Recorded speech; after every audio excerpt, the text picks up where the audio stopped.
السلام علیکم ګرانو دوستانو، نن به زه تاسو ته د افغانستان رشید خان په هکله باندې یو خبر درکړم چې تېره ورځ چې کومه لوبه د لاهور کرنده ټیم لپاره رشید خان ترسره کړله. په دغه لوبه کې به زه تاسو ته وایم چې رشید خان د نړیواله سطحه باندې اولنی لوبغاړی شو چې په یو لوبه کې یعنې 15 ډاټ باله کړي دي او نه ورباندې څلوریزه وهل سوې ده او نه ورباندې شپږیزه وهل سوې ده.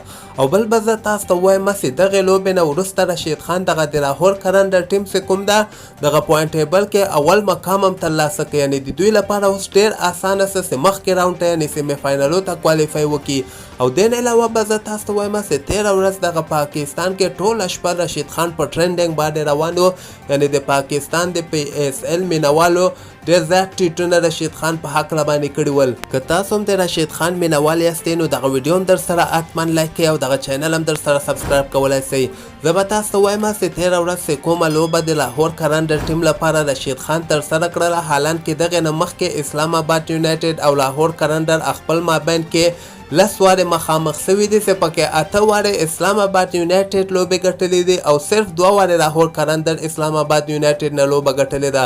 خو تېره ورځ به تاسو کتلی چې تېره ورځ کومه لوبه ترسره سوله هغه هم لاهور کرندر یو وخت کې داسې معلومېده له لاس نه یې دغه لوبه وتلې وله، خو چې کله نه رشید خان ورته په آخرني اور کې 3 څلوریزې وهلې یعنې بایللې لوبه ورته رشید خان وګټله. نو دغې سره د رشید خان دوی ټیم لاهور کرندر ټیم چې کوم ده په پوینټ ټیبل کې اول مقام ترلاسه کړ. په دغه کې 15 لوبې کړې دي، 4 یې ګټلې، صرف یوه لوبه یې بایللې ده. دې نه علاوه کراچي ته تاسو وګورئ، کراچي کینګز هغه دویم دي چې دوی 15 کې 3 لوبې ګټلې دي او 2 یې بایللې دي. همدغسې پېښور هم 15 کې 3 لوبې ګټلې دي او 2 یې بایللې دي او اسلام آباد هم 15 کې اوس 3 لوبې بایللې دي او 2 یې ګټلې دي. او په دغه لوبه کې که تاسو کتلی رشید خان د نړیواله سطحه باندې اولنی لوبغاړی څه چې په یو لوبه کې 15 بالونه مس کړي دي او نه ورباندې کومه شپږیزه لګېدلې او نه ورباندې کومه څلوریزه لګېدلې ده. نو دغه هم د کرکټ په تاریخ کې یو ډېر غټ ریکارډ رشید خان جوړ کړی ده. نه تنها دغه بلکې تېره شپه دغه پاکستان کې په ټرینډینګ باندې رشید خان ټوله شپه روانه و. د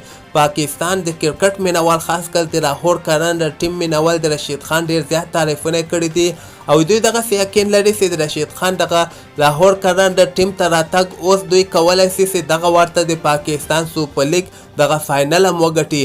تاسو د دې په هکله باندې څه نظر لرئ؟ آیا رشید خان به وکولی شي چې لاهور کرنده ټیم لپاره دغه فاینل وګټي؟ لاندې ما سره خپل نظر حتما شریک کړئ.